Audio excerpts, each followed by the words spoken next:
Nasabat ang mahigit 20 milyong pisong halaga ng puslit na sigarilyo sa Davao del Sur. Yan ang tinutukan ni Marisol Abdurrahman. Exclusive. Marami pa doon, sir, sa loob. Kadarating lang ng lansang ito galing Indonesia nang masabat ng CIDG sa Davao del Sur kahapon. Nang inspeksyonin, punong-puno ito ng mga smuggled na sigarilyo.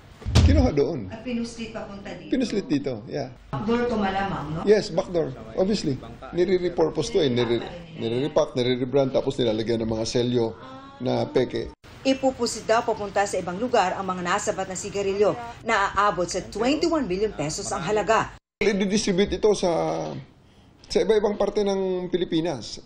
Umaabot ng Manila ang distribution network ito. Ayon sa CIDG, na ibibenta raw ng mura ang mga ito kaya may mga tumatangkilik.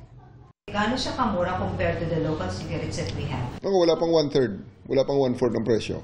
Up to the level na talagang napakababa at hindi talaga makakumpit ang mga nagbabayad ng buwis na mga produkto. Arestado ang 6 na suspect na wala pang pahayag sa ngayon habang patuloy na pinaghahanap ang ibang nakatakas. Inaalam naman ng CIDG ang mga posibleng kasabwat ng mga suspect na nasa gobyerno. We don't deny that actually and we don't condone that. Para sa GMA Integrated News, Marisol Abdurrahman, nakatuto 24 oras.